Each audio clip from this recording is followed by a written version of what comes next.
Hey, everybody. It's Friday night, and you should be right here with me. So, I sang a little bit because nobody's joins until about 20, 30 seconds in. Anyway, tonight, Seth and I are talking about Friday the 13th, part two. And, we did Friday the 13th last week, and we developed that new scale. Uh, our scoring, whatever, and Friday the 13th had a 50%. So tonight we did the same thing for Friday the 13th part two, and we'll be giving our slasher scores or THS scores at the end of the night, and then there is a combined score for the Horror Syndicate score. It's just me and Seth's score for now, but like one of these days, I'd like to get all the Horror Syndicate members in so we can have an overall score of everybody and make a big ass list of everything. So that's the plan moving forward with this. I'm gonna go ahead and bring old Seth in. Old Seth, what's up? How So, you man, doing? not too bad. Good, good, good. Looking good, Ray. Thank you, Alex. I needed that. I needed that. No, I'm good, but thank you. Sean is here. Sean, glad to see you as usual. Friday the 13th, part two has better characters and Final Girl than one, but I just like Sackhead Jason, the ending, and I prefer Pamela, so I prefer the first movie overall. All right. Cool. Thank you. Yeah, and just like that, we want to hear from you guys and girls and whoever you are. We want to see. Oh, there you go. And cue You Amber need being glasses, jealous. buddy.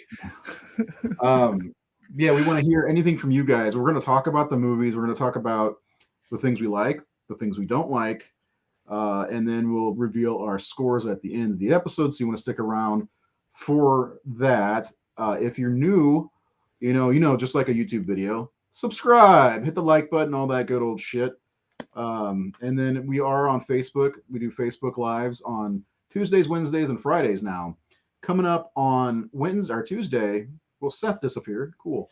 Coming up on Tuesday is our not inaugural, first ever episode of the Supernatural Syndicate, where Seth, Virginia, and Luke, who really looks like a hard ass in this picture, is they're going to be talking about Supernatural. So come back for that at what time? 9 o'clock Eastern. 9 o'clock Eastern. So check that out. And then on Wednesday, come on back for Ghosts of Mars, the John Carpenter film. This will wrap up our year of Carpenter, which we didn't do on purpose. It just kind of happened. If you want to see other episodes, we've got Christine, The Fog, The Thing, uh, help me out, In the Mouth of Madness, Prince of Darkness. We've done Halloween. So yeah, we do like Carpenter quite a bit. And I'm getting to the point where I think John Carpenter may be the greatest horror director of all time. About fucking time, man. About time. I'm just gonna say it. I'm just gonna say it. So V is here. Hey man, how you doing? It is Friday. Yeah, I'm thinking that might be what we're gonna go with. THS up all night. I love it. Let's do that. Let's go with that. Friday nights THS up all night. I love it. Sounds good. Uh, Baghead is the worst Jason by a mile. Jenny whoops his ass, but she also pees on the floor. We'll get to that. We'll get to that. Even part three, which I'm not a fan of. That's one of my least favorites, part three. But Richard Brooker is a good Jason.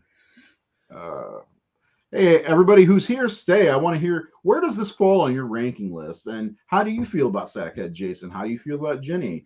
What the fuck happened to Paul? These are the things we're going to discuss tonight. Seth, are you ready for this? I am ready for this one. There he is. Luke looks like a hard ass in that picture.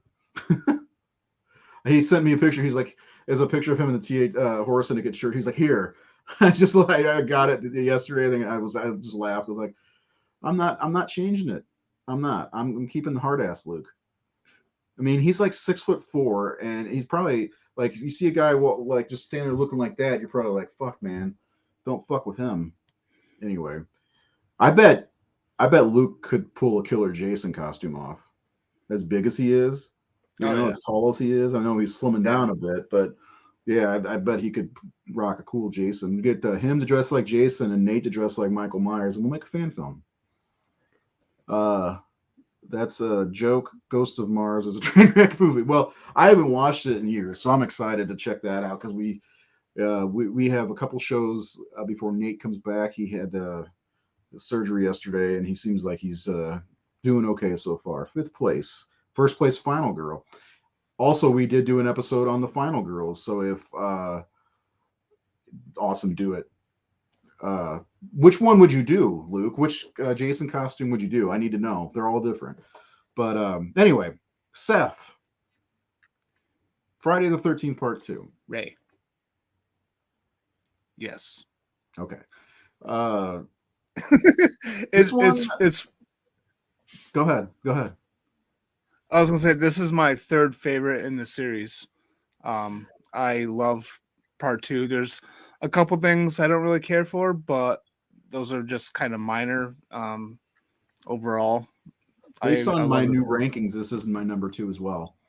And this one's been growing on me for the last few years. It was always, I know you were talking about last week how you get this feeling of wanting to watch the old Friday the 13th movies for nostalgia purposes or whatever, and Yeah. I feel that totally. Uh, but for years I was like, this one just doesn't do much. I was having that excuse of it's Jason in a sack head. He looks dumb. He's wearing overalls. It's like, but like as the older I get, the more I come to appreciate movies in general. I realize that this one's a lot better than what I thought originally, and it's really moved up on my list. Where and it's funny because based on our new scores, it's number six or number three. I mean, and I was looking at Jason Lives, and it was number three on my list before our new rating system. So that's pretty good. Mhm. Um, and by the way, we're doing Friday the 13th episodes all like for the next few Fridays, however, in 12 episodes or whatever. We're going to do a versus episode, Jason Lives versus the final chapter. Seth, come back! And then after that, we're gonna do a ranking show with an overall ranking between the two of us. I don't know what just happened to Seth. He got booted, I guess. Uh, Final chapter, Jason Lives, and the remake aside, I could take or leave the rest of the franchise, to be honest. Great follow up to the original, except, yeah, and once Seth comes back, that's something we're definitely going to delve into because this movie is 1981 as a whole is a big year for slashers. You've got My Bloody Valentine, Friday the 13th, Part 2, Halloween 2, The Prowler, and so many more that came out between that year and 82 or 83. But 81 was the big boom for the slashers. And uh,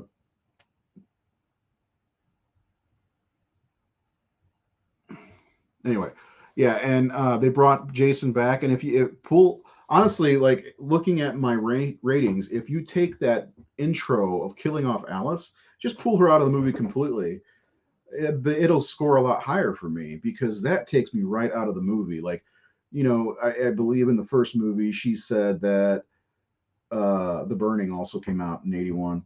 But she said that I think she lived in California, and Crystal Lake, as we know, is in Jersey. So it's like, what the fuck, So Jason traveled all the way from Crystal Lake to Jersey. He's like a mongoloid, and it just didn't add up. And there's a part of it I like, and um, I kind of like it to be retconned if they ever made a sequel where that's just some kind of fever dream that Alice had where if Adrian ever comes back to be a part of the series, like they always talk about doing, the remaining final girls come back to kill Jason, and she popped back up in a fan film, which I can't remember the name of it, but yeah, I really don't care for the beginning of part two, and I'm starting to think that's kind of uh, yeah, I think that's what it's based on. The Town That Dreaded Sundown. I love that movie, but yeah, I don't know. There's your top five. Five belongs in the top five. Yes, the Prowler. I'll talk about the Prowler eventually. Yeah, Alice is a waste. I don't know why they decided to bring her back because she was the final girl from the last movie. The Prowler was filmed 10 minutes for. That's really cool. We'll have to do an episode on the Prowler at some point because I need to give that one another shot. I'm not a fan of the Prowler or My Bloody Valentine. They're kind of blah. I'm curious to know what happened to Seth. I can do this by myself, I guess. I thought it was mentioned that Alice was. I swear they said something about her being in California. I could be wrong, and I may be wrong, but I swear that she's from California. Um, I look forward to the part 5 episode where I can tear a new asshole. Well, that'll be in a few weeks. So we're gonna do part 3 next week, part 4, part 5. So that's 3 weeks from now, as long as it doesn't fall on a holiday. And then part 6, and then after part 6, we're gonna do a Jason Lives versus final chapter because those two are generally the fan favorites. And Jason Lives is my favorite, so I'll be defending that. And so Seth and I are going to be going head to head, and Seth will be doing his best to defend final chapter. So which one do you guys like better? And then we're going to let you guys decide which movie based on our arguments, not based on your opinion, that which movie is better. It's going to be fun. We're going to do that a couple times. We also have one that we're planning on doing where it's Day of the Dead from 1985 versus Return of the Living Dead from 1985. We did this on the website years ago. Me and one of our writers, his name's Reverend Kruger. It was I defended Day of the Dead. He did Return of the Living Dead, and we didn't really come out to which one was better because we loved them both, and they're both so different.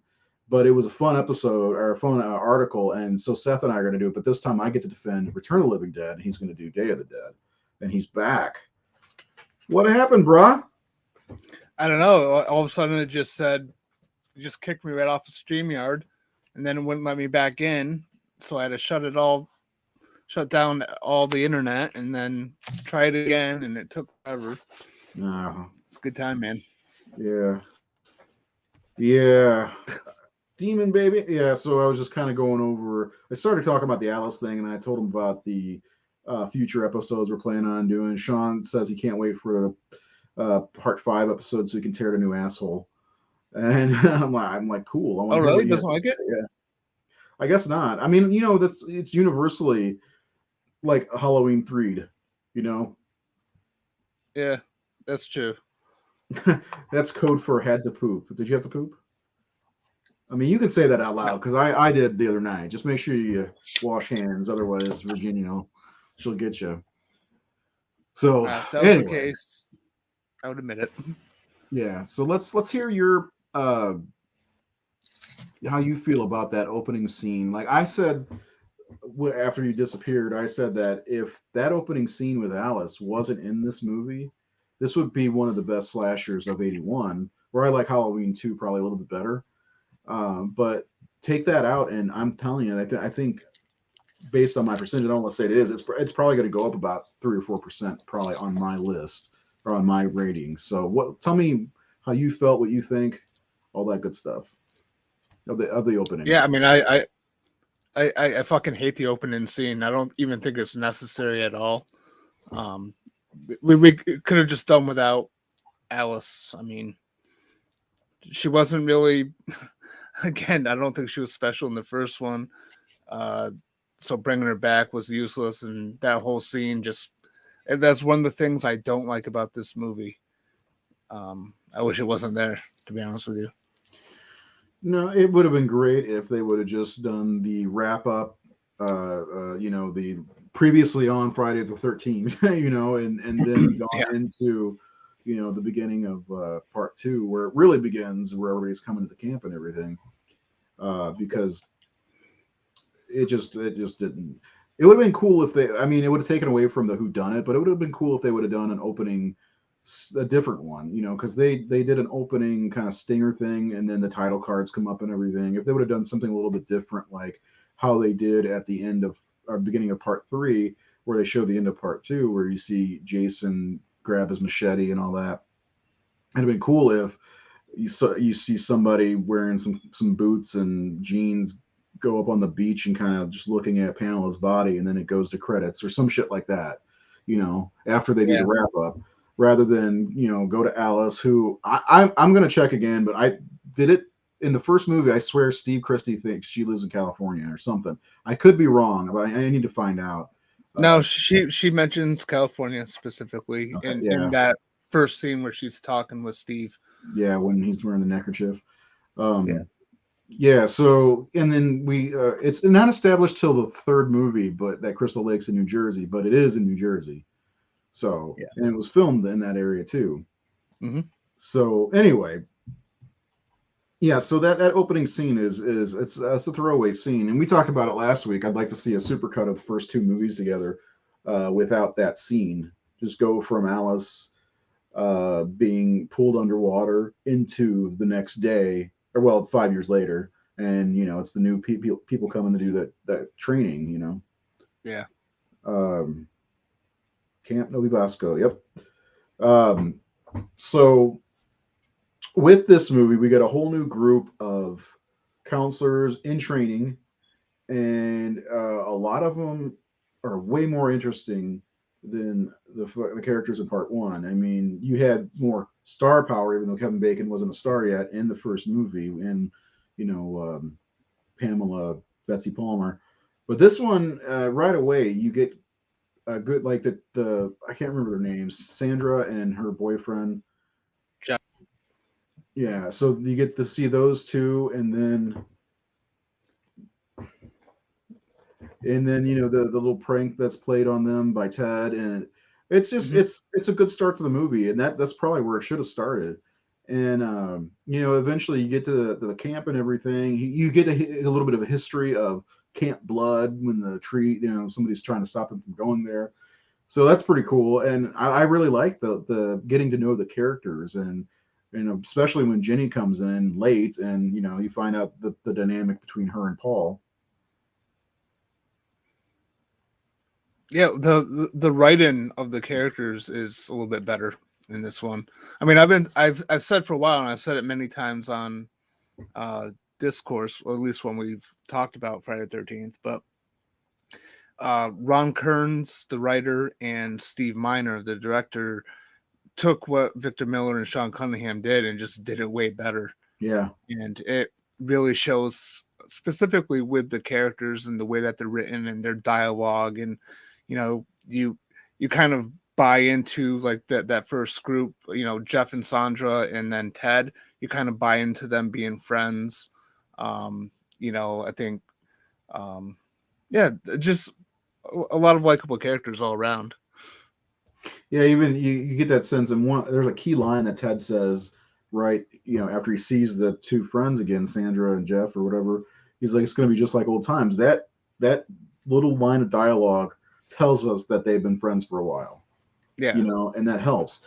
And then, of course, when Paul's doing the roll call, it seems like everybody knows each other a little bit, and that's yeah. you get the sense of there's so much good in this movie, and I got like a hair in my mouth. And I mean, one of the best scenes in the entire movie that I don't think we've ever really delved into is the campfire. Uh, Oh yeah. Legend of Jason. How awesome is that scene? Because we've seen it multiple times in the openings, if not a voiceover, or like that's such a great scene where Paul goes over. I mean, that is a iconic scene of him just telling everybody about Camp Crystal Lake and the Legend of Jason, Pamela, and all that. It's such a great scene. And it was a way for, I also like the way that he used that as a way to be like, okay, that's the story, it's just a story, move on, even though he was wrong. Yeah, Like there was kind of like a point to that, like he was just trying to get people to just forget about what happened, I yeah, guess. yeah. And you mentioned that the time jump. He kind of that was a long time ago. Yeah. This is where three is better. The friendships are more believable. But that's one thing I'll say. I get that because they're a close knit group in part three. There's only Yeah. what, six of them, where part it's a training facility for camp counselors, so not all of them knew each other. Paul knew most of them, but like, I don't know. And that's one of the things I like is the diversity in the group of people in part two. You've got the guy in the wheelchair. You've got the one girl who thinks brown panties are sexy. Uh, and then did she wear those like why Deadpool wears red? Yep. Just in case she shits herself. She brought her Yeah, brown pants.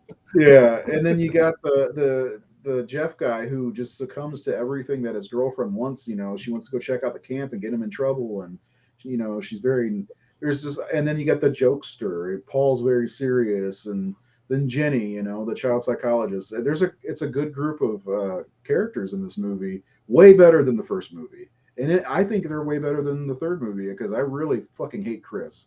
She's the worst. I hate her so much.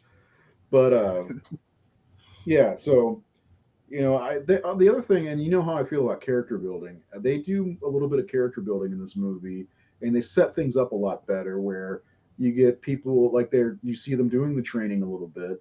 You get those uh, Russell. What's his name? The guy with the slingshot. You get to see he's trying to go after the hot girl and all this different stuff. And there's a Dancing with the little dog. yeah, yeah, and Dance with the Dog. Yeah, there's a little bit of buildup with all these characters before everything goes down, and at the Mhm. same time, you get these camera angles like in part one that you get somebody's watching them. So yeah, there's a lot good going on in this movie, and what you said is right, 100%. It's what they did in the first movie, but better. Yeah. So, but anyway, the score. I know. I remember on Wednesday when we were talking to Jared, I was like, "You need to have a Friday the 13th score, Part Two score." He's like, "Is it an amalgamation of?" I meant a number score, but the Manfredini score in this one's pretty good too. It's not too different from the original, but still very very much works. Yeah, and that's the funny thing too is when I was coming up with my scores of our list there, I was thinking, of course, we're doing this objectively, looking at Mhm. things like being Yeah. honest objectively. And so, like, my score doesn't necessarily represent my opinion because it's a Friday 13th movie. It's popcorn, it's not meant uh, to be the best filmmaking in the world. It's just meant to be a cheap slasher film. And I True. enjoy it very much for that. So, like, I feel like the score is honest, but I don't know, it doesn't quite reflect how I feel about the film. No, I mean, well, the thing is, like, Yeah, it's not Psycho. Yeah. it's it's it's like I like this movie a lot, and we are being more objective with the scores and being, it's just like we gave Vampires an 82, so that means Vampires is a better movie than this, and I actually believe that because Oh these yeah. movies they're made to be cash cows, and they Yeah. have that formula that it is pretty much repeated throughout the series for the most part. That I mean, the code name for part five was repetition, for God's sakes. So like, I don't know, I like these movies a lot, but like when I actually have I've oh, shut your mouth. I've already rated all the Halloween movies and all of the Elm Street movies, and like this movie, if it was on the Elm Street list, would be number six Oh, based on my score, and on Halloween, it'd be number seven. So the Friday the 13th movies are the fun, like trashy, friend of the slasher series, but we all love them anyway. They're a yeah. lot of fun. I was going to share the video or the show real fast. That's why. But I still love them. So let's talk about some of the kills in this one because there are some good ones and some pretty iconic kills in this movie. Like first and foremost, there's two that I think of right away that like are probably some of the best kills. That's another thing we should do is come up with our favorite kills for each movie, because Okay. it's a very, very simple kill, but the the butcher's blade, whatever that thing is called, to the face of the wheelchair guy going down the steps. That one was stuck in my head for years as one of the most iconic kills in That's a Friday the good pun. 13th history. Huh? That's a good pun. Nothing beats What you the. said? What you said about being stuck in your head? Yeah, that was stuck in my head. Yeah, yeah. But like, I didn't even think about that.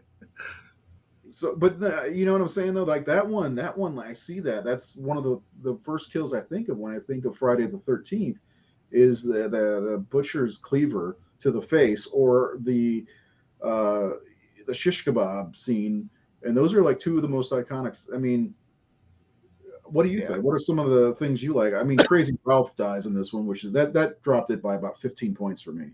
Killing off Crazy Ralph was a no. What were they thinking?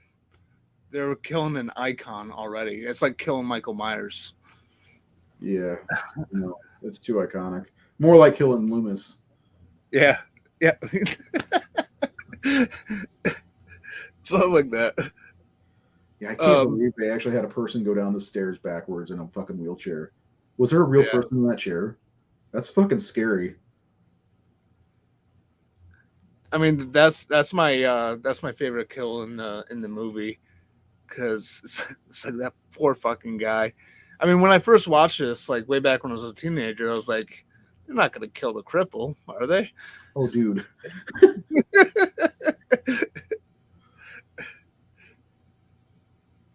Well, I saw it when I was a lot younger, and so and I think don't they show that in part four also, Yeah, like when they're doing the recap. yeah, I don't know. I like that scene very much, but there's the scene with the cop is another good one with the hammer to the head. yeah, Uh, so this they in this one alone they did a better job with the kills versus for the first movie, because there are a lot of the stuff on in the first movie was not off screen, and that's yeah, bullshit. I hate that. This movie they anteed up. They gave us on screen kills, and they did a great job with them. And the funny thing is, Savini wasn't behind the effects in this one, and they did a great job. yeah. Uh, I haven't seen that movie, The House That Jack Built. If there's a holy shit moment, I may have to see it at some point. Oh, I got it finally. There's a fucking hair in my mouth this whole time. But yeah, anyway, I mean those three kills alone are better than anything that happened. I mean, you go like in the first movie, you go straight to the Kevin Bacon kill, and then like I said last week, the Betsy Palmer kill is probably my favorite. Uh, but yeah, that's like, what else is there? Ned you see off screen. They went kind of artsy fartsy with the girl Marcy. This one they kind of went for it. I liked it. Yeah. It seemed Jeff, like they were like, I don't know, what? I don't know how to say. I guess it kind of seemed like with the first movie, Cunningham was trying to still be sort of like maybe a little, have that little bit of artsy attitude, I guess, with not showing certain things. And with this one, it just kind of feels like they're like, fuck it, we're going for it. This is, We know it's like they very much know what these movies are at this point. Even though it's the second movie, it's like, okay, let's well, just. that's the thing, too. I mean, they made the first one after Halloween, which didn't really have a lot of violence in it. It was clearly they were inspired by that. They were just doing it for some cash. They didn't know what they had. And, with the popularity of that, naturally the studio would be like, okay, we know what works, what doesn't. We know what the audiences want. And they went for it. I just got a supernatural meme from Virginia about boobs. I haven't mentioned them yet today, so. But yeah, I don't know. Yeah, I think you make good points. and this is probably why this, because for a long time, I was one of those people when ranking the series. I I feel dirty not putting the first one in the top couple. It's the one that started it all. Blah blah blah. But I'm starting to really see the flaws in the original movie, and this second one is so much better than Yeah, the original movie. Uh, at yeah, least by 15%, right? 13%. Yeah, I mean, that was Friday the 13th was a cash cow for Paramount, and they treated it.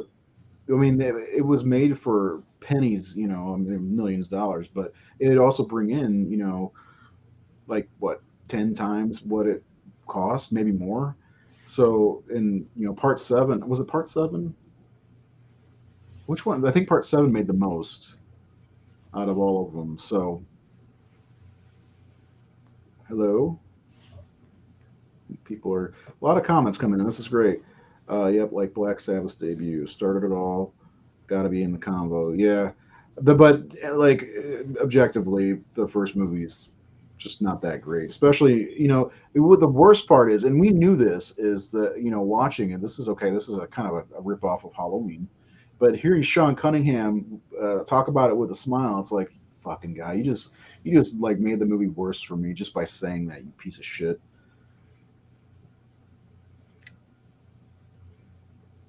I don't know why. Barbarian was good. It's a lot of fun, man. I like that movie yeah, quite a bit. yeah. Yeah.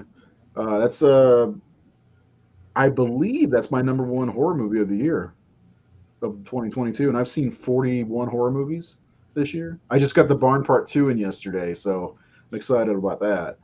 Um, anyway, yeah. So I don't know. I don't know what else I can say about this movie before we get into a couple of the things I want to talk about, like especially the end of the movie, because the last like one of the things I love is how there's so many students or whatever at this counselor retreat. I love that they, instead of killing them all off, they uh, they send them off to go get drunk. And Ted lives. Bring him back to a movie. Why not? You know? Okay, this is my point because you said last week that you thought that Ned was one of the most annoying characters in the series. I think Ted was actually kind of annoying. I like his friendship with Jeff and Sandra, and his friendship with Ginny and Paul, but I just couldn't believe that he survived the movie. I mean, when he even though it's a different character, when he died in Christine, I cheered twice as hard. You just don't like Felt the like actor. justice. So the difference between him and Ned is Ned was trying too hard. If you look at him, he's so trying so hard to be funny, and he comes Yeah, off as just an asshole. That I don't think anybody even likes him. Where Ted, I think everybody knows he's the prankster, and he's goofy looking anyway. And I mean that helps being like Shelley. He's goofy looking, so that I think that helps. Where Ned from the first movie, he wears his fucking shirt as a diaper and acts like an Indian, and it's like yeah. you're trying too hard, man. Fucking cool it. You're not that funny. Um, have you ever seen The Town That Dreaded Sundown? I saw the original. Yeah, Yeah. Oh, I love it. We're gonna have to do that one eventually. I last time I saw it, I rented the VHS. So that's how long it's been. Dude, I would have loved to see it on VHS. I didn't get to see it till Oh, really? DVD, maybe. Yeah. But I got the Scream Factory Blu-ray now. But I love the way that movie's made. Did you see the I didn't know there was a 2014 Blu-ray. sequel? I didn't see it. Oh, it's good. It's they acknowledge at the time that Dreaded Sundown the movie took it happened, and so in Texarkana they show the town that dreaded sundown at like a big showing for the whole town to see, and they kind of go through all that. It's really cool. Yeah, yeah. There you go. It's definitely worth watching. But the original is better. Anyway, so what are you doing? Are you sneaking a line?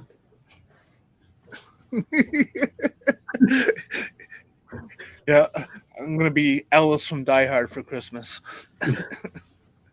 Hans, Booby. What do you say? I'm your guardian angel, or whatever he says. Yeah. I'm your Um, White Knight. White Knight. Yeah. You grow a mustache. Then no, or he has a beard. Grow a beard, and I'll believe it. Yep. I like how he acts like he knows fucking. Seth, get your shit together. Watch it. What does that mean? Anyway, so I want to talk about the last part of the movie, The new where, one, huh? You glitched. What'd you say? the town that dreaded sundown. Is that what she's talking about? The town that dreaded Oh sundown. Was yeah, that what she's talking about? yeah, that's probably what she's talking about. Yeah, but I want to talk about when Ginny and Paul come back to the camp, and she says yes. He's kissing a frog. Hope you kissing a frog or sucking a dick. Which one is it? Hold on. 37 in a row. 37 in a row. Don't try not to suck any dick through the parking lot.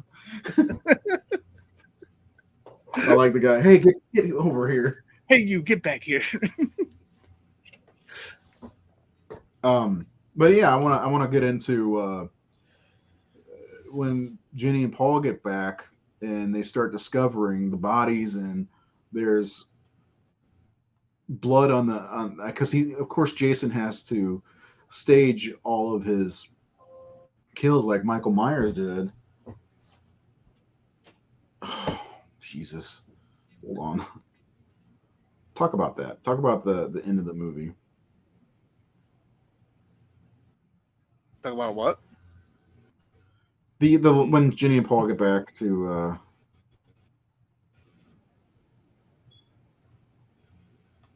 the camp. Yeah, so I actually really like that scene. Um, they go back and like there's no one around, and so they're suspicious. And then there's that moment which I kind of which I thought was a little creepy when I first watched it, especially seeing it on VHS. You know, that scene where they're in the dark room there, and Ginny says, "Paul, there's someone in the fucking room." For some reason, I really thought that was like a creepy sort of like home invasion moment because he comes right out and I didn't see him there. Now watching watching the Blu-ray on my big TV, I can You can see it better. see him Yeah. there clear as day. But I really like that moment. That was probably one of the more effective, probably more effective as a terrifying moment than anything in the first film. Not to keep trashing the first film, but Well, I mean, you're right. I agree with that. Not to mention, there's you get. I mean, Mrs. Voorhees and the last few minutes of that movie, just like we talked about last week, beats the shit out of uh, Adrian King's Alice. This movie, Jenny's terrified and she has to hide and goes under the bed. And we talked about it on our Final Girls episode where she pees the bed, which is in the script apparently. I think it was the mouse. I think it was the mouse peeing. You think the mouse peed that much? I mean, that's a lot more pee than a mouse. Hey, if you believe that, I'll tell you some other stuff. Oh God. So, but yeah, I like that. There's like watching Mrs. Voorhees beat the shit out of Alice is one thing. It's not very like thrilling, or it doesn't have you on the edge of your seat. Is he gonna find? You know what I'm saying? Like, and I feel like watching the cat and mouse between Jason and Jenny, and then of course when she gets out into the shed, Jason's shack or whatever. Like that's some of the best in the first two or three movies.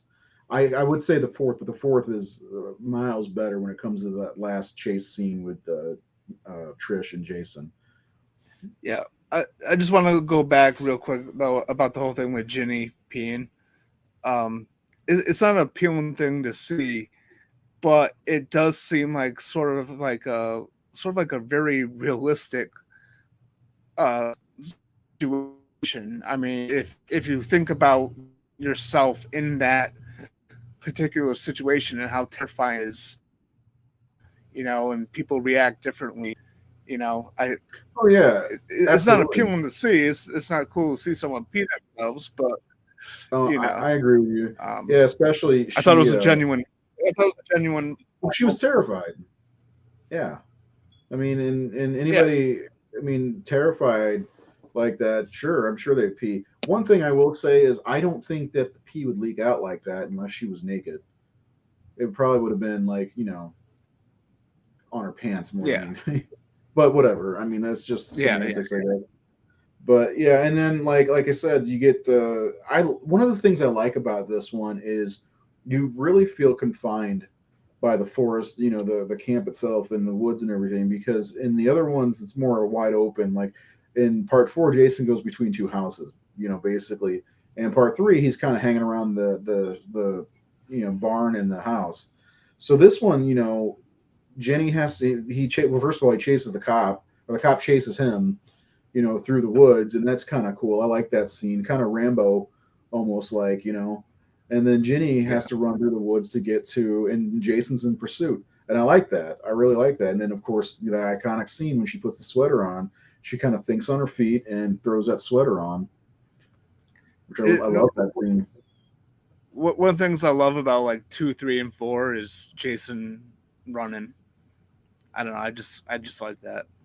I think it makes the Yeah, situation that much more scary. Josh says he always felt number two was the scariest. So it probably he's probably right. Um, I As far as the think yeah, genuine the atmosphere, yeah, yeah. And again, you didn't know who it was, and there's that legend of Jason, and everybody thought he was dead, so you didn't know who it was, who it could have been, and Pamela's dead, so it was like, who the fuck? Someone living in Hawaii can't imagine the depth of the scene, scariness of the Barrens. The Jersey Devil lives there too. Yeah, the Jersey Devil. It's a good. I've heard of the Jersey Devil quite a bit. A couple of our guys are from Jersey. Brian Enright and Chuck. And I think there was we had 3 or 4 riders that were from Jersey. Um, anyway, but yeah, there's a lot more to this one, and it might be the scariest. I would almost say part four could be just as terrifying in scenes like when Trish runs out of the house and it's pouring down rain and Jason's hauling ass after her. That's fucking because he's hulking and big, and he's way more terrifying in that movie than he is in this movie.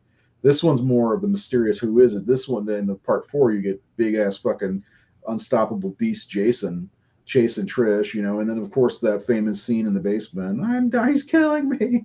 I love that.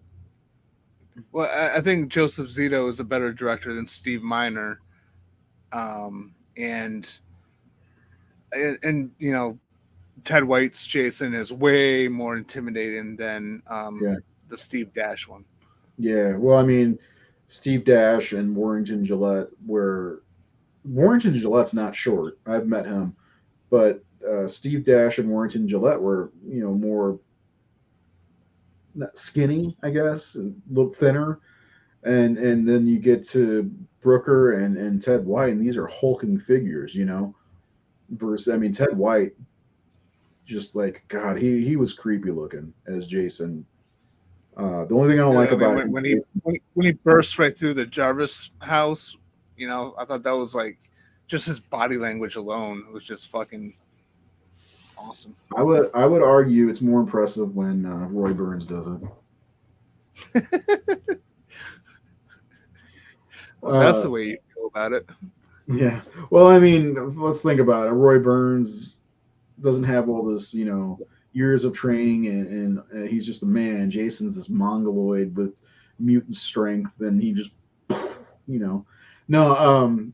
That's one of the scenes in that movie that I'm like, come on, Ted, like Roy, no way can you burst through the door like that. Come on, that must be a thin ass door. Is that like some fucking paper mache door or something?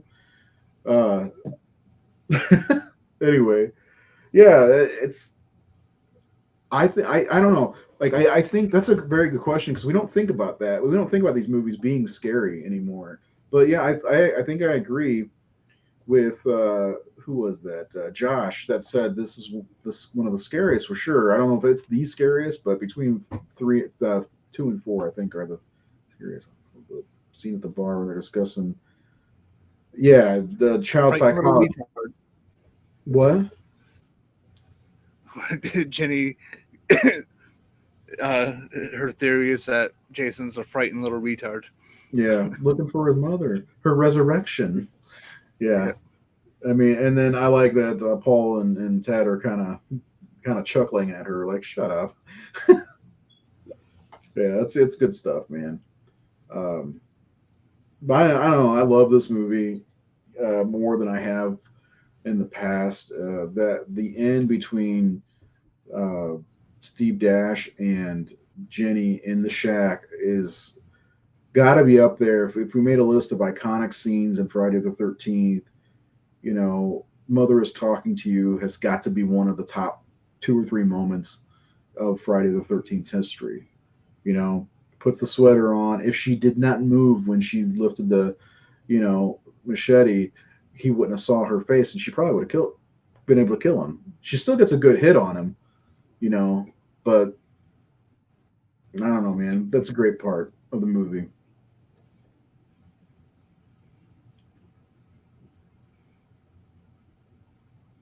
Yeah. So Friday the 13th Part Two. You ready to do your scores, or is there anything else you want to talk about before we get to the scores? There was just something I had and I fucking forgot. Like, Okay, let me put this question out there for everybody watching, and I want everybody's watching comment and tell me what you like better. Okay, just say part one or part two. Okay, so at the end of part one, we get that jump scare with Alice in the boat, right? And part two, it's Jason jumping through the window. Which one do you like better, part one or part two? And Seth, same question for you. Which one do you like better? Which jump scare do you like better?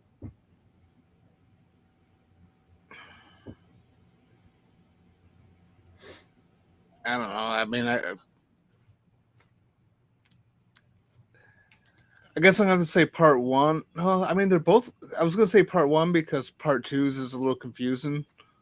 Um, at least with what happens after. But Where's I Paul? mean, yeah. But part one was also kind of confusing of whether or not Jason was still a child under the water and pulled her down. I don't know. Yeah, I like part twos quite a bit. I like the reveal of what Jason looks like as an adult, and I like crashing through the window. Mhm. I really do like all that, but I do think part one, even like it doesn't have that effect on me where I jump or anything, but even 42 years later, she's running her hands through the water, the music's all calm, you see the cops on the beach. It's a way better setup than what they did in part two, in my opinion. And Jason pops out of the water. It's one of the best scenes in the franchise, in my opinion. So yeah, I Oh like. Go ahead. yeah, I remembered what I was gonna say. Is it's nothing big, but like one of my favorite shots in this movie is that moment at the end where Ginny is holding the pitchfork. I think that's just I don't know, just something about that moment that I really love. That's all I have to say about that. Yeah, and it's right before that moment where he bursts through the window, right? Hmm. Yeah, so it's funny, like you think that's one of the scenes where she's fighting him off or something like that, but no, she's prepared. Like she knows what that guy is now, and she's putting up that pitchfork.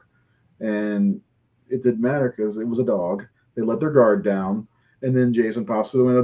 That's a good setup. It's a really good setup for that jump scare. It really is. You're like, oh shit, he's coming. She's got the pitchfork, ready to go, and he opens the door. It's that fucking dog, and then bam, jumps through the window. So both were really good setups. Way better than the part three setup, in my opinion.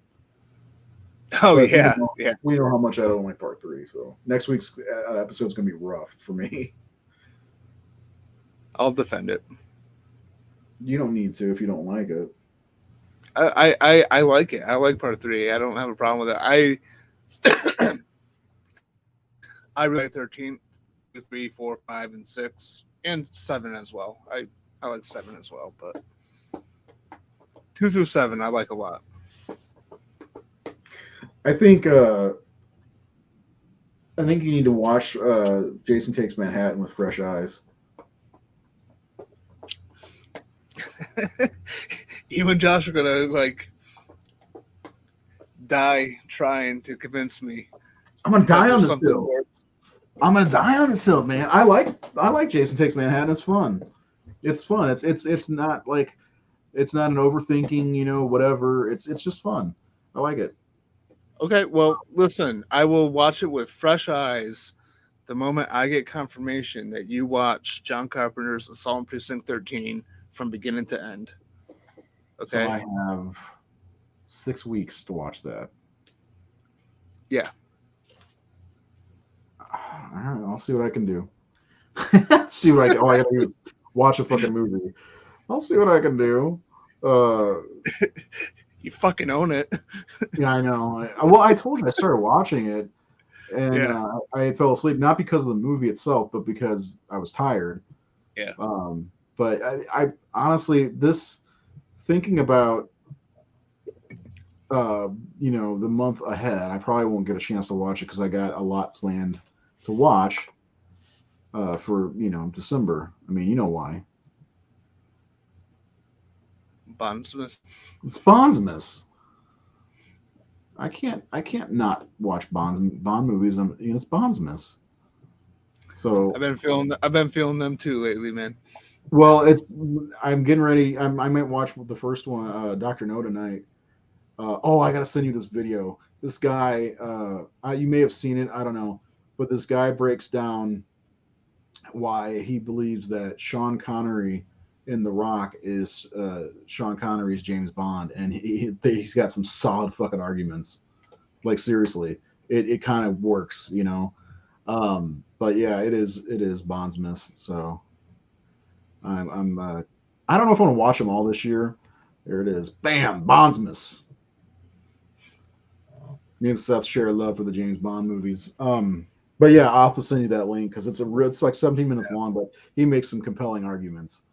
Um, and he's not like some dipshit. He did research on factual events and everything. Anyway, let's break out the scores if you're ready for that. No, she wasn't. Sure. She was okay. She's better than Chris. I hate part three, but it has grown on me like a fungus. I wish that I could say the same thing about part three, but there's not much I like about it. From Chris being one of the worst final girls, if not the worst. I like the biker gang. I actually like Shelly and I like Vera. That's about it. There are a couple good kills in that one too. Um, oh, Skyfall's so good. Yeah, it is. Let the sky fall. All right, Seth, you've got your rating ready to go. I'm gonna put it up on the screen. Sure. 61% me. Again, this is objective score. Um, Obviously not reflecting how I really feel about the film as far as entertainment value, because I do look at it as it's a popcorn movie. It's not supposed to be anything more than what it is. And so, the writing, directions, I gave a solid 5. The cast and acting, I gave a 5. Cinematography 5, editing 5.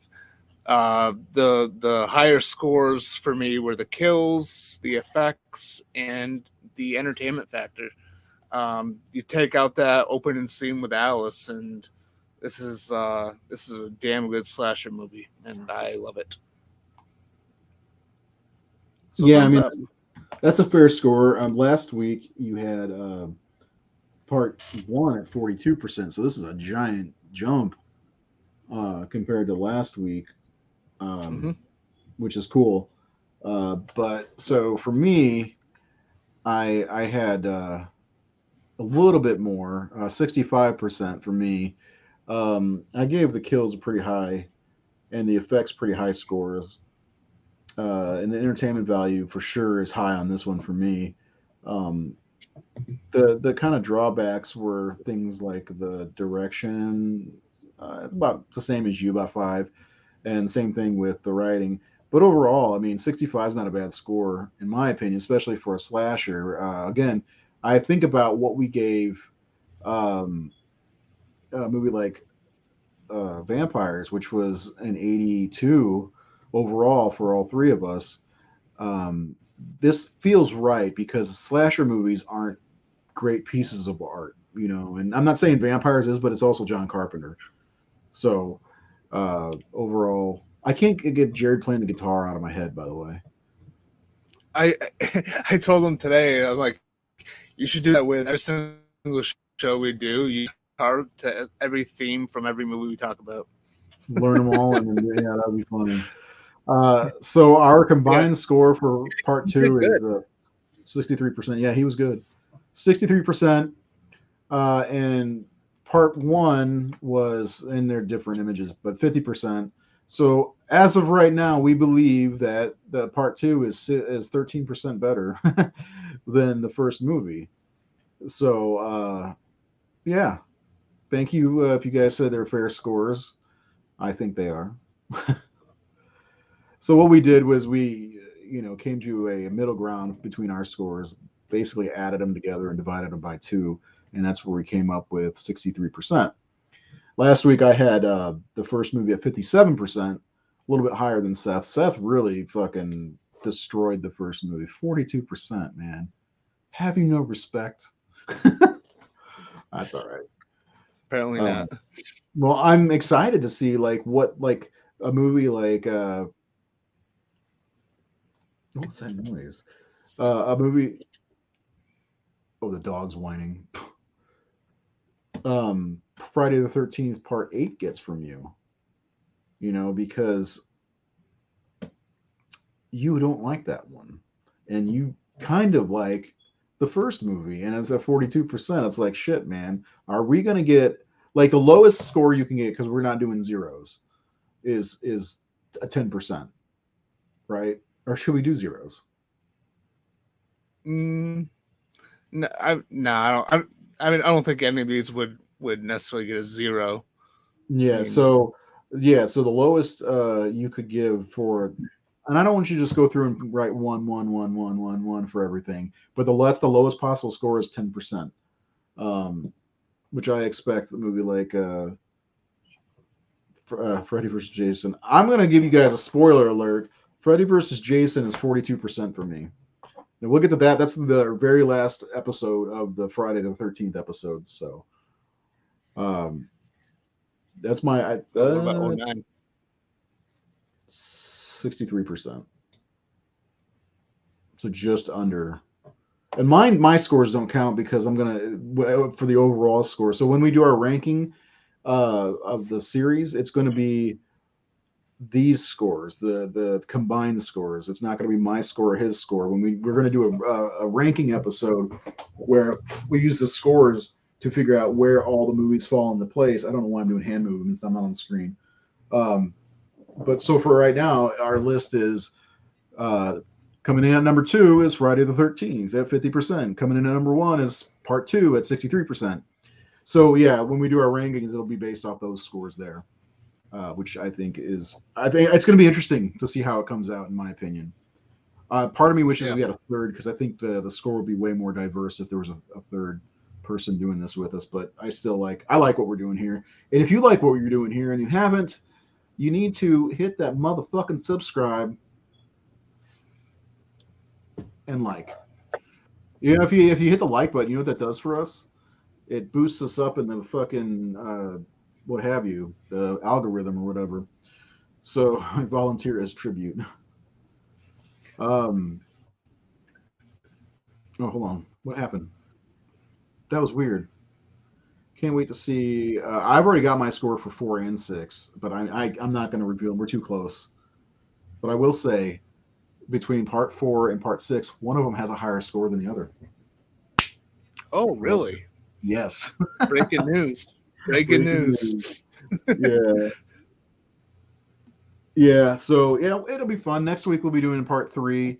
Um, you haven't done your scores for 3 yet, have you? No. Yeah, okay. Watched the Crystal Lake Memories documentary on all the movies and the TV series earlier this week. You know what's fun, Ed, and I've been doing this, so I watched the first movie recently with my daughter, who's 9 and who she loves horror movies, and Seth adores her because one of her favorites is Phantasm. So, yeah, and everybody calls her Huntress. I appreciate that because her name's Helena. But anyway, yeah. So what we've been doing is watching the first movie, then watching the segment of Crystal Lake Memories for the first movie. Second movie, watching the segment for the part 2, and then the third movie, watching the segment for part 3. And we'll be doing the same thing for part 4. So, yeah. Thank you. Yeah. Her favorite movies all the Poltergeist, Pet Cemetery, and Phantasm. So those are some of her favorites. She also loves Candyman. I don't know. Did I tell you that? Like, No. yeah. So a couple days ago, I was watching 1992's Candyman. I fucking love that movie. It's either Scream, which I know V hates, but Scream or Candyman, my favorite movie of the '90s, probably horror movie of the '90s. And anyway, I'm watching it, and the beginning, you hear that beautiful score, and the Yeah. overhead shots of Chicago and all that. Anyway, I'm just chilling, watching some Candyman. And then I hear somebody like a loud noise because they're upstairs. A loud noise like something fell on the ground, and I can hear her running down the steps. She's like, "Is that Candyman?" I'm like, "Yes." And she's like, "I gotta watch this." She stopped what she was doing to watch Candyman with me. I love it. That's awesome. Yeah, she's pretty cool. It's cool because my mom was huge a horror nerd. I've told the story. I think I forgot to tell it last week about how I was born like 2 weeks before Friday the 13th came out, and the thing was your daughter's first. Amazing. That's awesome. Thank you. Yeah. Seth's doing the same thing with his daughters. He's getting them into some horror. And the best part, what you're doing is, and I kind of started doing it with Helena, was asking her to give a little review of what she thinks of it. And because I got that from you were asking your daughters what they thought of each movie after you show it to them. But Yeah. no, my mom was a big horror nut, and I was born on her 21st birthday, May 25th, and Friday 13th came out either right after that or right before. I can't remember if it was May or June when the first movie came out, but she was itching to see it, so she took me at 2 weeks old to the theater to see Friday the 13th, which I mean, come on, mom. I'm a 2 week old baby. She said I slept through the whole thing and I was good, so she got to enjoy the movie. So yeah, June was the release month. That's my yeah. So 2 weeks. It must have been right when it came out then. Uh, Among Us, the movie. My kids play that game too. Among Us. Um,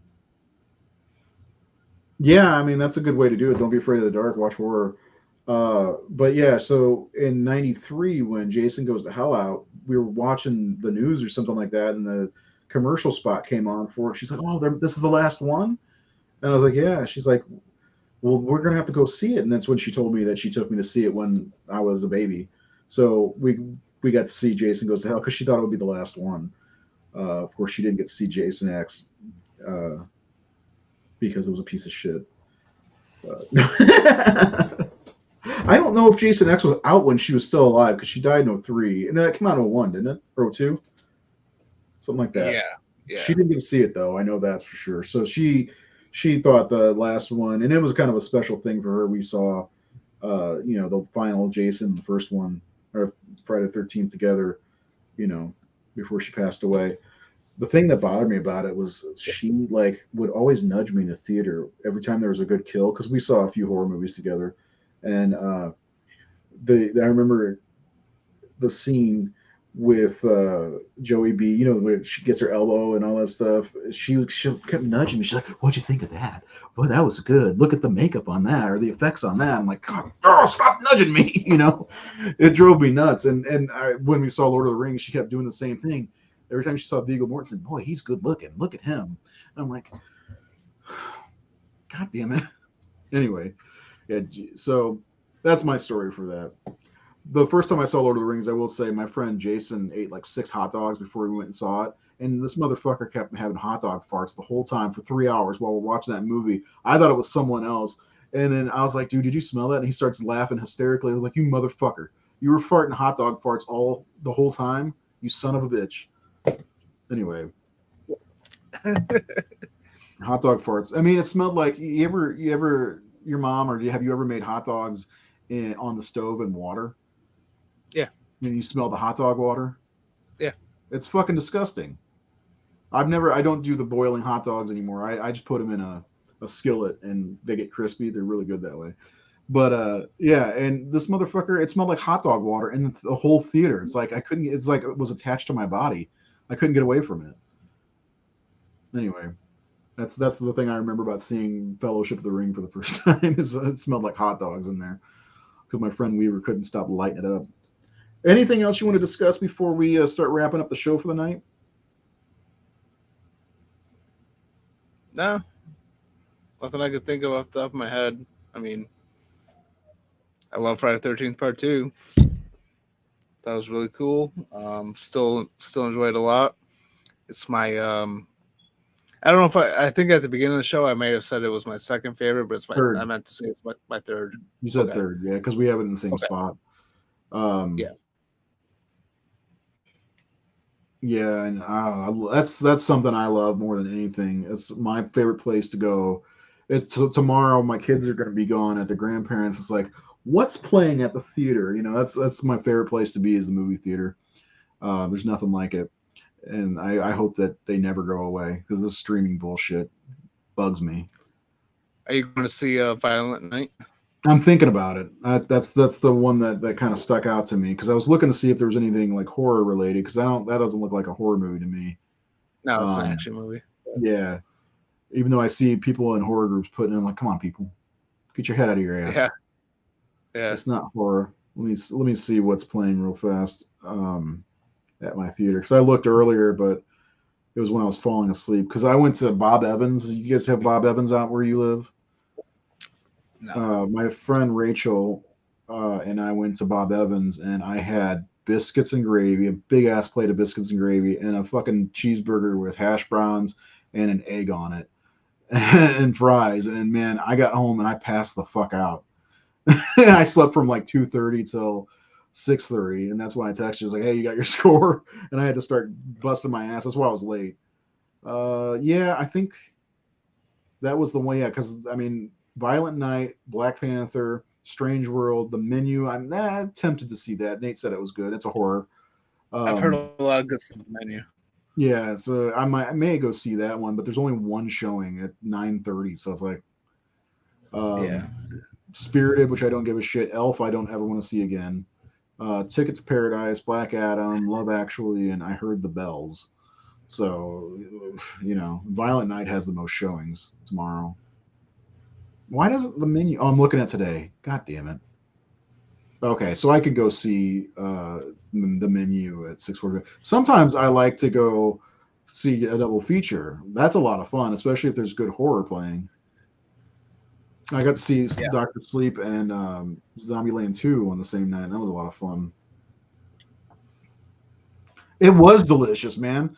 If you have a Bob Evans, try that fucking burger. It's so goddamn good. I took my first bite. It was so greasy because the hash browns were on the bottom, and then the burger, and then the cheese, the bacon, and the egg on top of that, and it was on some kind of like sweet roll bun. And the first bite I took a bite and I felt all the flavors and my eyes rolled in the back of my head and Rachel's like, "Was that good?" I'm like, "Yes." So good. It was delicious. I love that shit, man. And biscuits and gravy are my jam. But yeah, fuck Elf. I hate that movie. Theaters are slowly making a comeback from COVID. Well, the bad thing is a lot of them have closed down. Like the whole company closed down. And there's one by me that still hasn't opened back up. Gotta find one. Anyway, SoCal. You're in California. Yeah, one of my favorite theaters shut down. Well, so they have the one that I go to is a first run theater, and the one that hasn't reopened, it's the same company, Marcus Theaters, but it's a second run, and it's like $3 a ticket, and I loved it back before the pandemic. it's like I would go see one of the Marvel movies or whatever, a horror movie at the main theater, and then it hit the secondary theater. And then anytime I didn't have the kids with me, I'd go there, buy a ticket, watch. I'd get to see something 3 or 4 times because it was so fucking cheap, man. You know, $3, man. You can't beat that. Can't beat that with a stick. So anyway, yeah. So I think I might see it through the menu or that fucking ridiculous, the night the reindeer cried or whatever. Dude, so I love food, and I dropped about 50 pounds this year, and I'm starting to gain it back because it's getting cold, and when it gets cold, I like to eat. And food's like my, like I say, oh, I love horror's my favorite thing, Star Wars is my favorite thing, baseball's my favorite thing. Oh, no, food is my favorite thing. I fucking love cheeseburgers, I love meatloaf, and I love breakfast food. So, yeah, it's ridiculous. I make a mean bacon, egg, and cheese biscuit. Just saying. Ask the kids. So anyway, um, what's your favorite food? I don't think I've ever asked you that. What's that? What's your favorite food? You were breaking up a little bit for me. What is your favorite food? I love steak. Okay. I'm a big steak guy. I also love chicken sandwiches. I don't know. You're going out. Macaroni salad. You go really the cold macaroni salad. Yep. Okay. Let's like you're going out fast food restaurant. Okay. Where are you going and what are you getting? There's a restaurant here in town that we go to that we really like that has some good beer. I always try something different every time. And as far as the beer goes, but they have a really good chicken sandwich, and I usually get that a lot. Um, Other times, if we go to like Chili's or Applebee's, I'll get steak. I'm big on steak. I'm a big steak guy. My kids I tell am me I like too. it too much. I love steak too, but I gotta go to a certain place in the area to get steak because I can't do the Applebee's. My buddy Jay, my comic partner, Unparalleled Comics, by the way, check it out. Um, he worked for this kind of swanky restaurant in St. Louis, and I was like, hey, let's go get a steak one day. He's like, yeah, let's go. And I passed Applebee's. Like, let's go there. He's like, fuck no, we're not going to Applebee's for a steak. I'm like, why? He's like, dude, you want a good steak? Let's go to such and such place. I can't remember what it was. And I haven't been back to Applebee's for a steak since because it was about the same price and just so much better. But no, I meant like if you're going to get like McDonald's or Wendy's or something like that. If like I so like there's first of all, do you guys have Wendy's? No, Damn it, you guys don't have shit. this sound sucks. We have McDonald's. We used to have a Burger King, but it closed down. They're talking Yeah, about ours did too. because of the lease, I guess, but they're talking about building a new one, but it hasn't happened yet. So we got McDonald's, we have Subway, we have KFC, but it takes like 7 hours in the drive-through. The KFC Taco Bell. Oh, it's one of those, yeah. Yeah, So it takes forever. So yeah, we Uh, don't really have much in this town. Sometimes we have to go out of town, but there's that one restaurant we like going to. But fast food wise, it's limited. nothing much. Yeah, there's there's a couple local restaurants here that I've been supporting a lot, and they've got good food like Sloan's Pub. Uh, it doesn't matter because nobody lives by me. But yeah, I like supporting local businesses, but I do enjoy a good fast food burger once in a while. But what I was going to say about Wendy's was I went to Wendy's a couple days ago, and they have this you like chicken sandwiches. So if you can find a Wendy's, they have this chicken sandwich on a pretzel bun with bacon, some kind of beer cheese, and like onion, the crispy onion things. Holy fucking shit! change your life. That's how good it is. I had a bowl of fucking cereal for dinner because I was in a crunch to get it. I'm hungry now. I'm gonna go get something to eat after this. Yeah. There's another. There's a lot of good restaurants around here. I live right outside of St. Louis, so it's a very big suburban area. We got a big ass Walmart and the Home Depot right next to each other. We do not have. Yeah, I In and Outs. I've had In and Out. I used to live in San Diego years ago, and In and Out's good, but I prefer Whataburger if I'm gonna get something that's not in this area. So Whataburger is one of my favorites. Seth, I need to get you to travel so we can go do stuff. You come down here, and I'll take you to Jack in the Box. Have you ever had Jack in the Yeah. Box? Okay. Have Nope. you? No? Damn it, man. So good.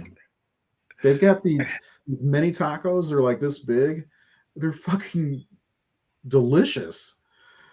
And I don't know, man. I love food. I should be 400 pounds. Seriously, as much food as I like to eat. Oh man, I'm gonna die of a heart attack from eating all those fucking cheeseburgers and chili cheese dogs and shit. I love chili dogs, man. I've never had Jack in the Box. Jesus! God damn it! I'm gonna have a summit here, and just everybody from the Horror Syndicate who does not live in the area, come to St. Louis, and we'll go do some fine dining at the local Jack in the Box, and then Wendy's. We'll do Wendy's too, since you guys can't. Although there's better restaurants around here. I mean, I can get Wendy's if I like. There's a movie theater I go to at a mall in New York that does the what is it, the Fathom events or whatever. Yeah. There's a Wendy's there. It's like an hour away. Well, if you go there usually, again, seriously, try that pretzel bun chicken sandwich, dude. And seriously, it's so good.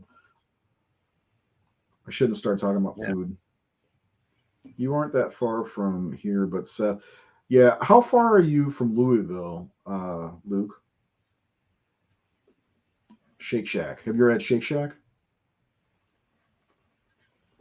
never heard of it. Where in New York are you, Ed? If you don't mind.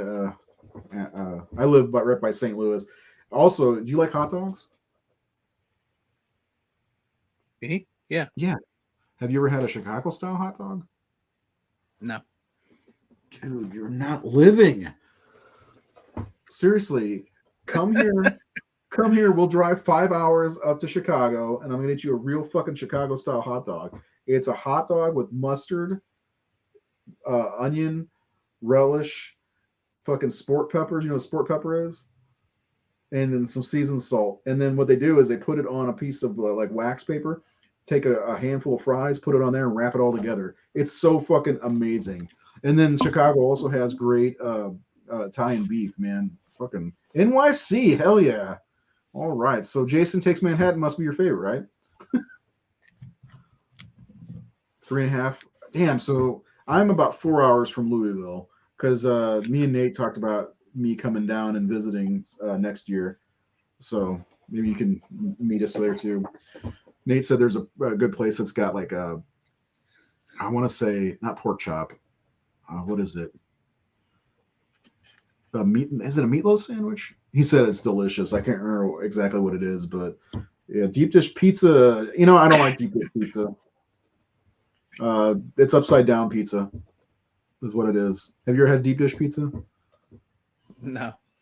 So the sauce is on the top. It's stupid.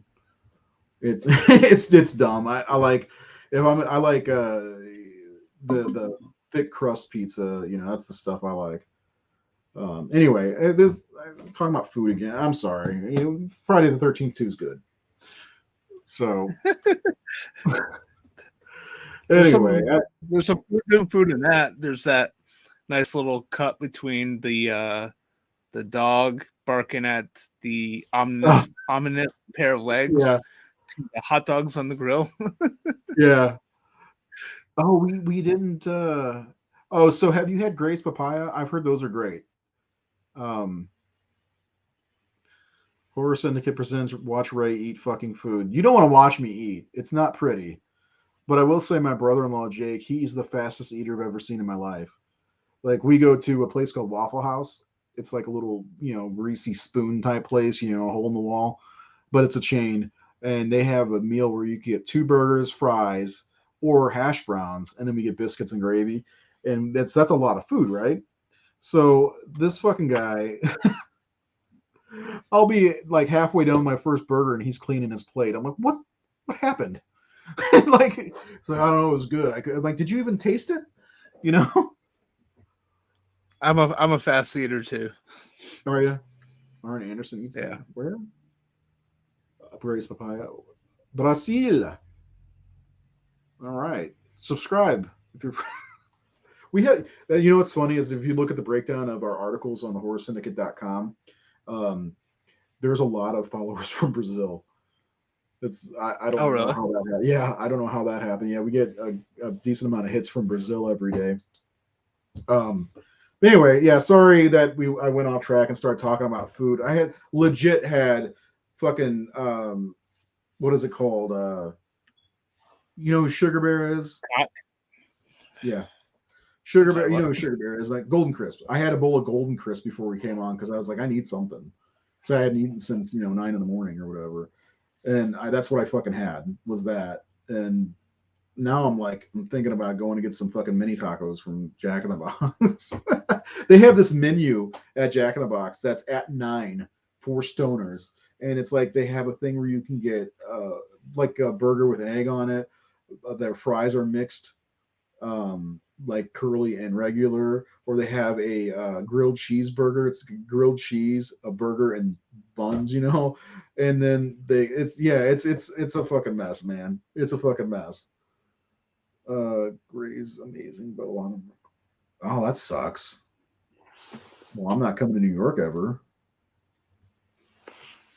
Munchie meal. That's what those are. Ooh, white lady lore that I have planned Tuesday is from Brazil. Tuesday. Oh yeah, okay. Okay. Promoting your shit on my show. Come on. Just kidding. Come back Tuesday for the Supernatural Syndicate. That'll be at what time? 9 o'clock Eastern. There you go. 9 o'clock Eastern. If you like the show Supernatural, Seth is fucking ridiculous about this. He's been after me about doing some supernatural content for all 3 years he's been with the Horror Syndicate. And he came up with this idea. He already had people that wanted to do the show with him, and I'm like, do it.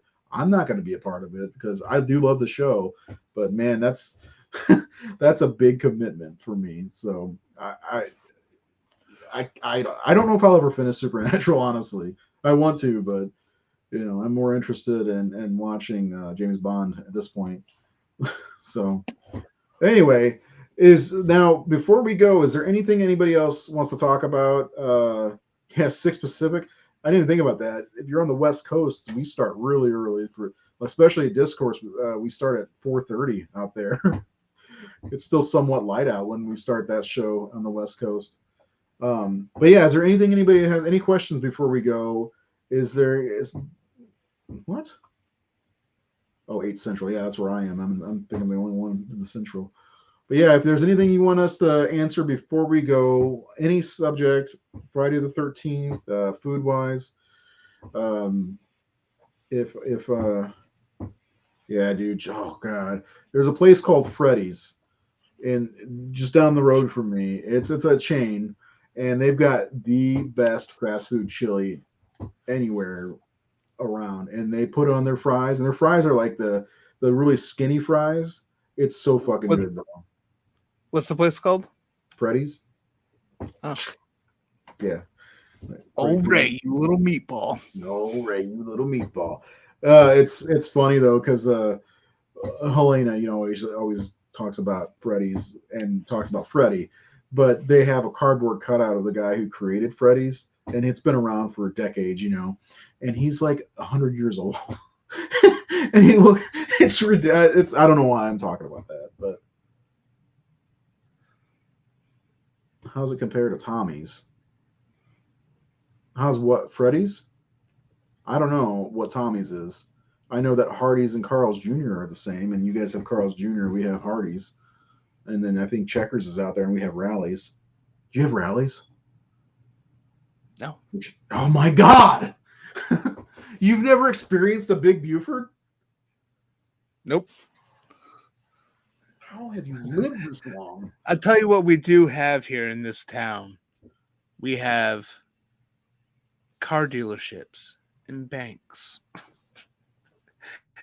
They keep And building more. McDonald's. Do you have a Subway? We got a Subway, yeah. Ooh, that sounds good. A chili burger. Oh man, Freddy's has this burger right now. It's a French onion burger. It is the best burger I've ever had in my life. They just closed. Damn it! They close at 10. Jack in the Box it is. Do you have one horse? What's a no? What's the Checkers has fried apple pie. It's like warm apple pie. Um,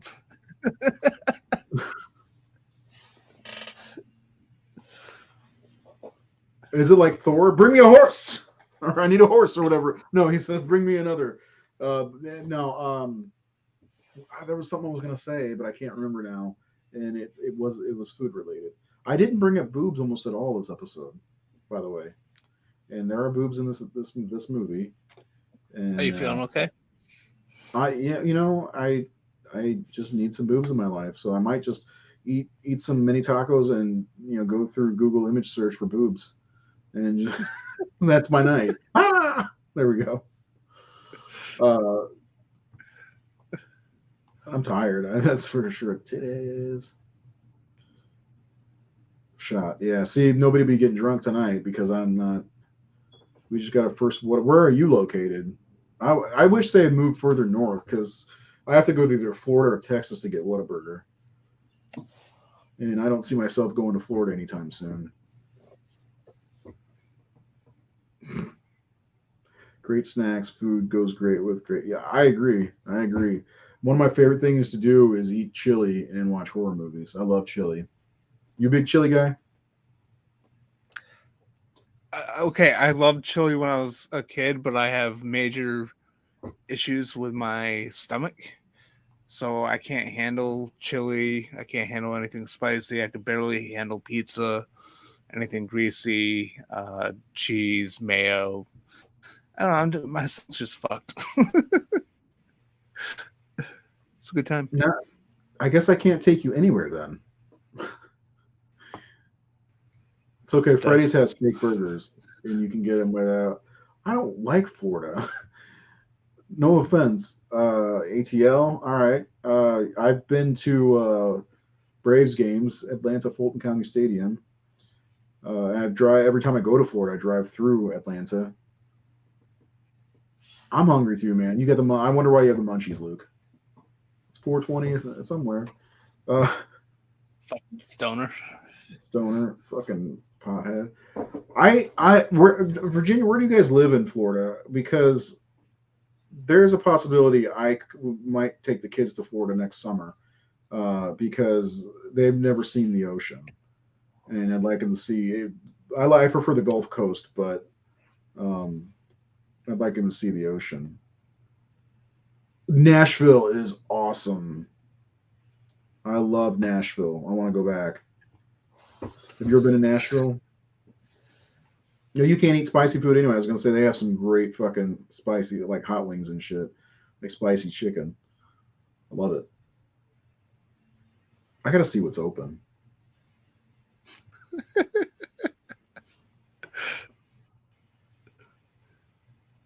If you make a Halloween pilgrimage to Pasadena, go to the Hat. Oh, that sounds good. Wow.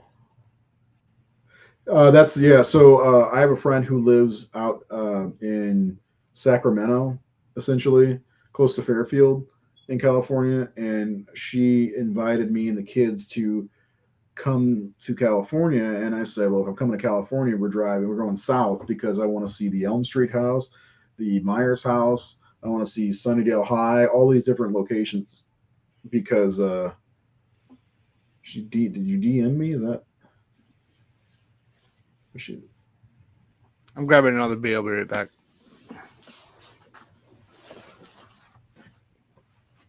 Oh, that's about the same area where we would go. I've spent a lot of time there in that area. Yeah, Nate has our one of our other guys. He's got a picture of him sitting on the stoop where Lori sat with Pumpkin from Halloween, which is really cool. I would like to do that because I guess they leave a pumpkin out there for people to take pictures. Okay, I like Georgia actually. I've been although I don't get to go down there very often, but we always make a point when my wife was alive. We'd always make a point to stop in Georgia and try to find a place that wasn't a chain restaurant because we would be driving from Florida and we'd stop in Georgia and try to find something that was very local to Georgia to eat at because every time we've eaten in Georgia, the food was fucking good. I live in the Midwest, so I can go just about anywhere, and it's not that far away.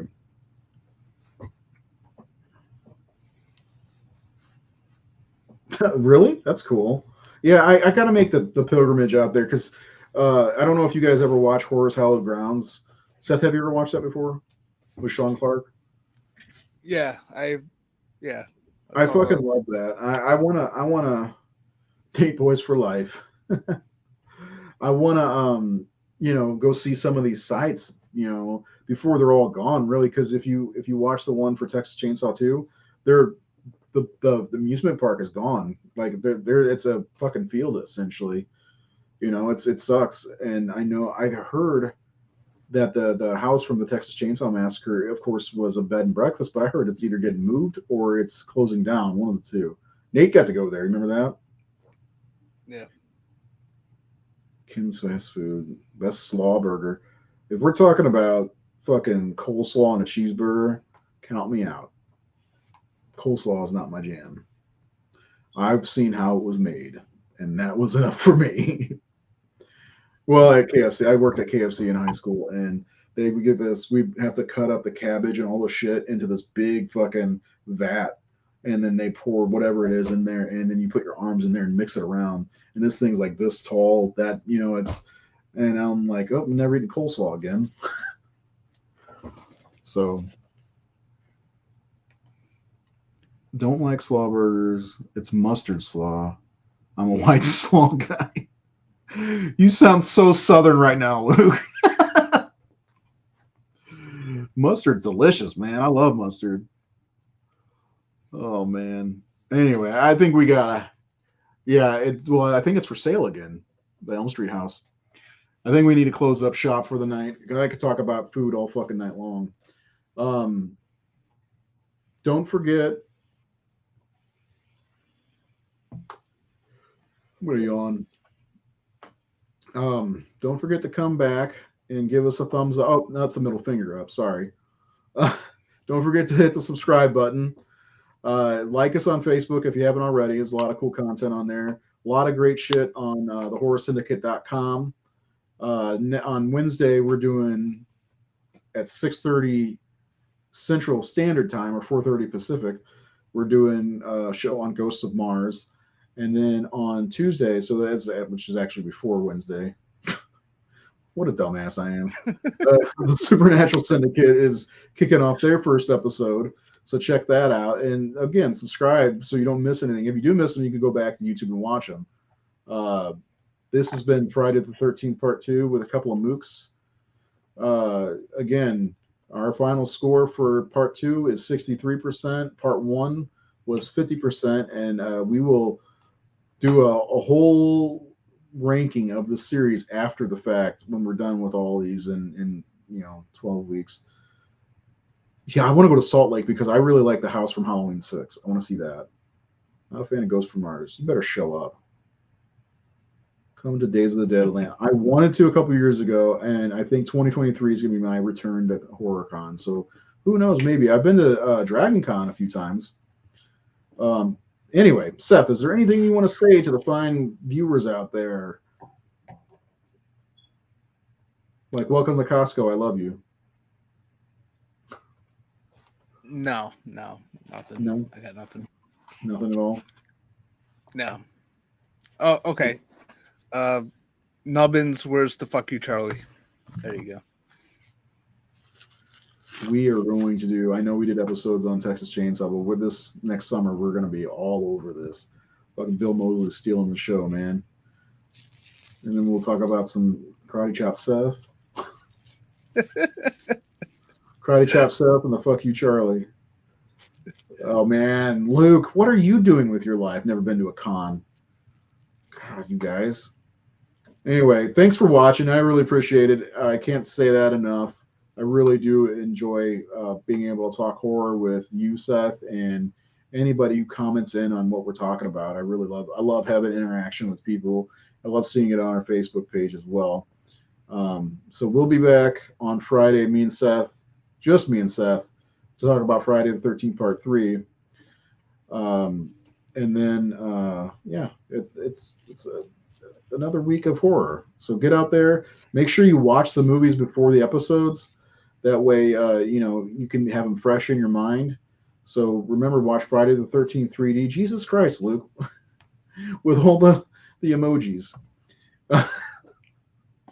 and yeah, and you know what? Rate them on your own. Tell us what you rate these movies as far as the score goes. We could throw up the categories and how we do it, and 1 through 10, and you can figure out what you think they are. Anyway, we'll see you next Friday. Anybody who watches just Friday, Seth will see you with the brand new show on Tuesday, the Supernatural Syndicate, and then Wednesday we'll do our regular show on Ghosts of Mars. Have a great fucking evening, and it's not too late to go get some munchies and watch some horror.